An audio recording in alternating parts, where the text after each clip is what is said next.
As you are doubtless well aware, I'm currently at the hardware store buying materials for the 1925 house restoration. And while I'm doing that, I would like for you guys to check out a channel that I recently found. It only has 18 subscribers.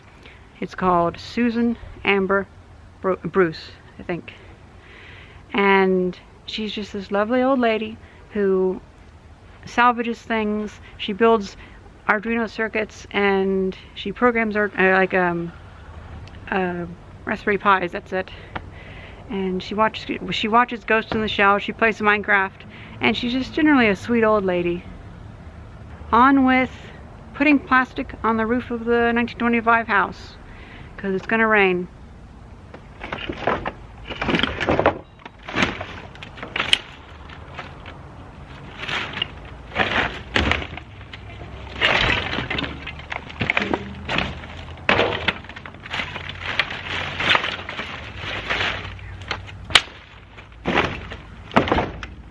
I'm going to need a lot of these.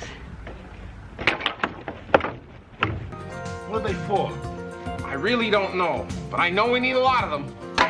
Now before I go up on this roof to put plastic down, I want to make sure I'm not going to have a very quick trip into this room.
Alright, these are soaked and moldy.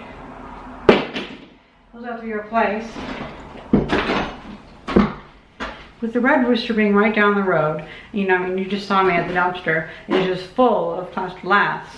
I'm just gonna rip all these out, and because those ones have been dry since 1902, they're in perfect health. I don't know if I want to trust these ones that have been wet for decades. Or however long.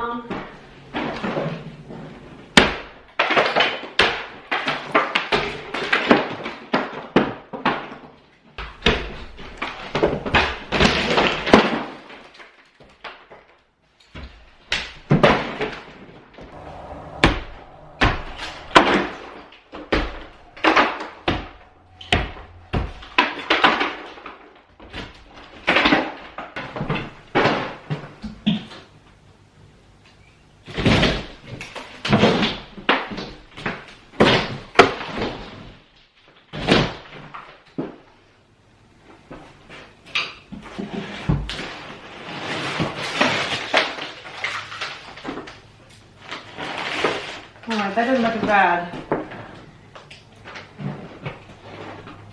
And you know, honestly, there's no point in throwing away this insulation if it looks okay. But we wouldn't rely on it for our main insulation. So something like this we would roll up and toss into the attic just to be another piece of insulation up there.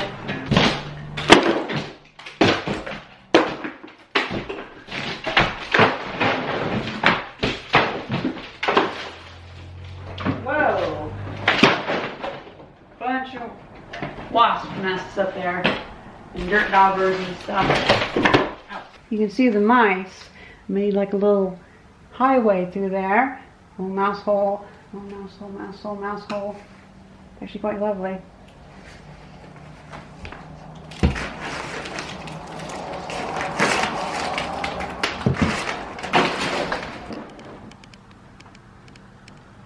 Gets really bad there. Look at that.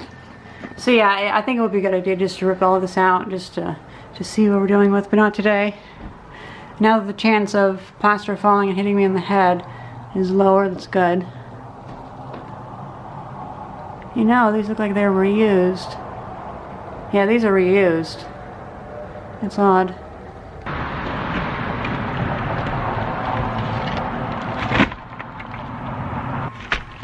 This window is annoyingly small. Come on, you're not being helpful.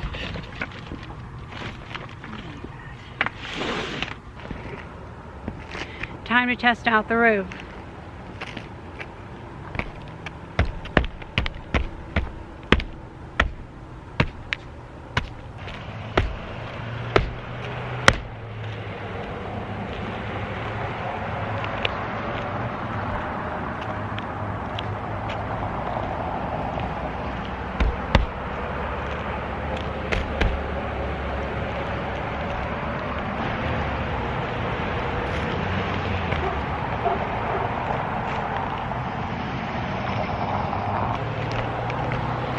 Well, the good news is I bought a piece of plastic bigger than I needed, most likely.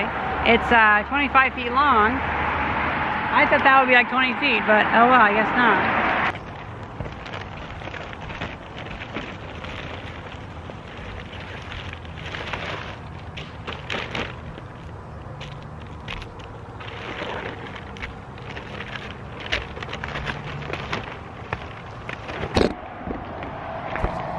I will get to cover the entirety of the peak going down to there.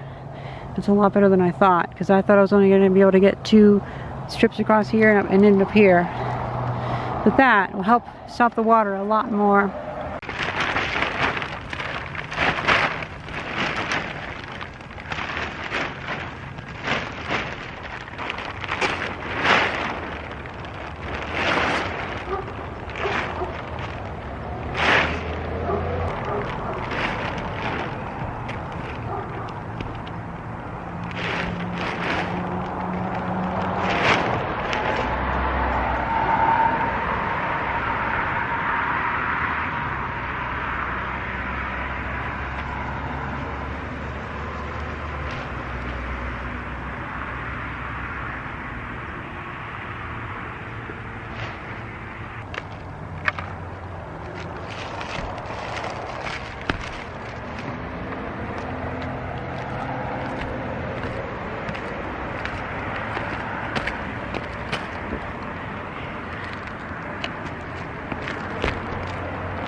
It helps to remember a driver bet.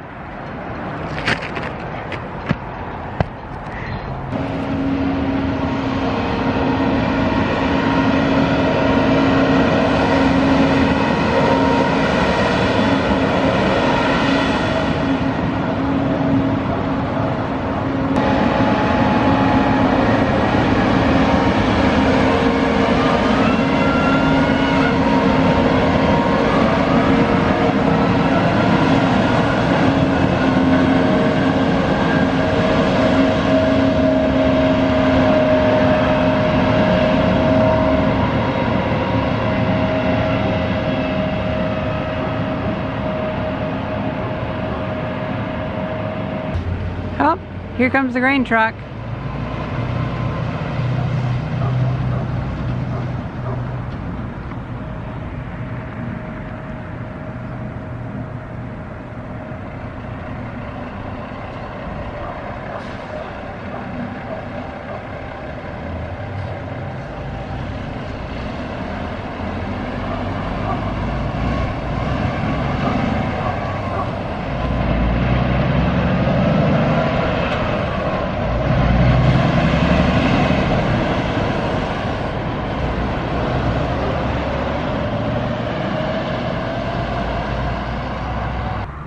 You know, come to think of it, I never lived on a main street before. Okay, like Panama, Illinois, where I grew up, didn't really count because you got like 2 cars a day because nobody drove through the town. But, you know, I bet you could probably see a lot of neat stuff on the main road. So here's what I call a pro gamer move. These boards come pre-nailed. Just gonna pop them back in.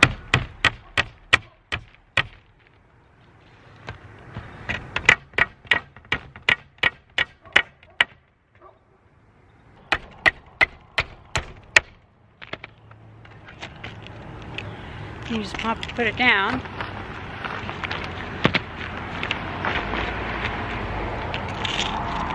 Actually, you know what? I'll probably better put it on the overhang. Like that.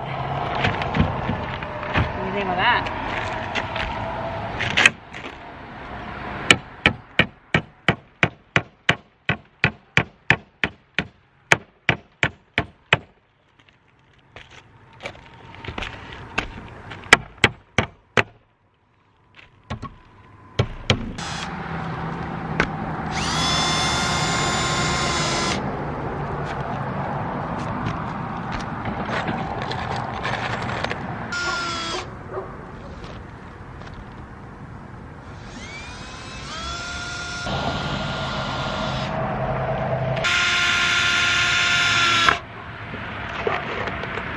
I don't have these short screws now, so I'm putting a lot in.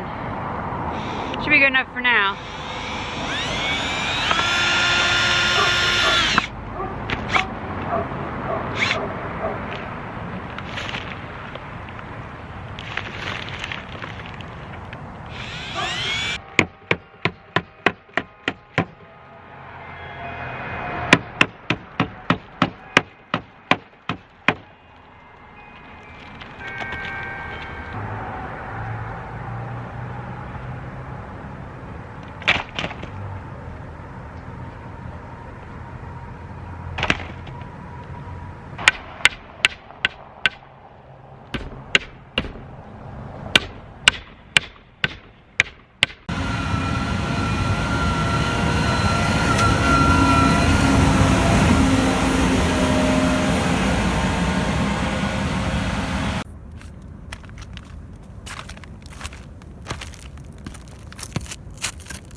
Good enough for me. Unfortunately, my camera battery died, so all we have is my phone. And there we have it. Totally sealed up. I'll probably go back and put some more in the middle here, but for now, it'll do its job.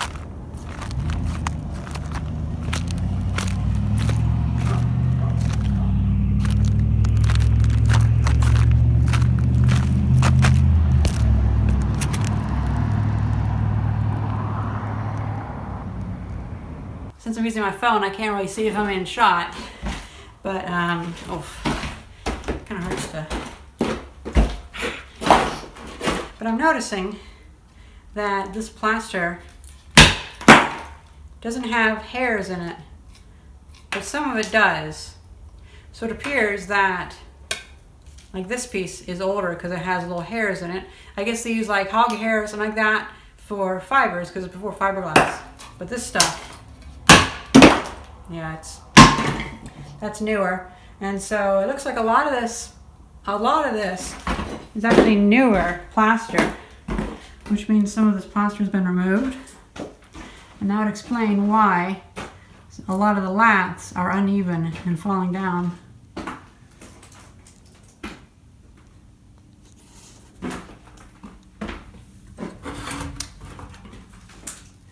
As for the coloration up to this point looks fine, but once we get down to there, that's where we get some really bad issues, especially right there. I'm just honestly going to rip all those out because I have some really nice ones already. And I might not even use plaster roofing. I might do more of a like wood plank, because I think, you know, some of this old wood could look really nice for a roof. And so I'll just put some planks across it and it'll look perfectly fine, I think. Because I'm thinking having wood plank walls as well. You know, it's nice that Bill already brought a bunch of stuff over because he has a really nice chair. Anyway, now the roof is all sealed up. The rest of the roof seems like it's good enough for now. I mean, it probably could last a few more weeks or months if we really need to. I think we'll have plenty of time to rip out the underside of that roof and get a good look at it, and then let it dry out, of course. That'll take several weeks. And then clean it up and make sure that we have everything working fine. And you see, the idea is we'll have plastic down in small squares, so we won't just try to do the entire roof in one day. We'll remove one of those pieces of plastic, and we'll rip up all the shingles, and then we'll put it back down. And then maybe the next weekend we'll take out the other piece of plastic, rip out all the shingles and put the plastic back down. And then we'll have the roof is all cleaned off, and then we can work on the area around it, and then we can actually work on gathering the supplies. And I want this to be a lot of bite-sized projects, and not so much like we have to get like 6 people and get the roof done today. Because, you know, if you're going to do that, you'll start ripping out the shingles, and then you're going to run into a lot of problems that will totally derail that. And it's better just to do it slow. And plus, it'd be a lot less overwhelming to do it that way.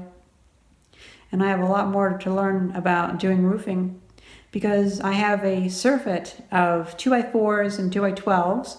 I think removing the shingles from the roof and putting down 2x4s and 2x12s will be very good, because I've heard that metal roofing, we're going with metal roofing, is best raised up off of the roof, the planking. And that would also allow us to put like a 1.5 inch of foam insulation between the metal and the roofing, well, between the 2x4s.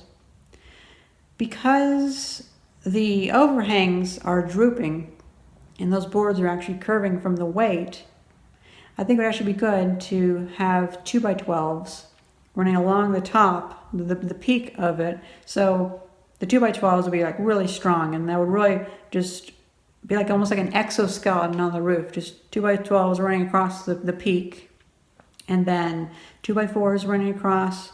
But near the edges, we can have more like 2x6s or 2x8s, and they can actually help pull that overhang back up. Because I'm thinking about, we'll probably jack up the overhang. I might even see if maybe I can do like a steam bending thing, because if I could actually intentionally get the bent sections very moist, I could bend them back up and let them dry, and they'd be actually flat. And then you'd have the 2x4s on top of that, holding those up so they wouldn't droop back down. It's odd how lumber over a century can actually just droop. But I think the moisture had a bigger impact on it. That's why the roof goes up and down so much. But I hope that we can actually resolve that by using the really strong boards on top. And I have tons of 2x4s and such, so that'll be really easy. And then maybe possibly putting 2x12, like just a circle of 2x12 around the perimeter of the roof. That way, if a tree branch falls on the corner of the roof, it'll hit that 2x12 and the weight will be distributed, and it won't just tear through the deck or whatever, because there's a few trees out front. But that's all plans, all different ideas. I hope you guys enjoyed this very quick little video. Well, I imagine it'll probably edit out pretty quick compared to what it feels like. And thank you very much for watching. See ya.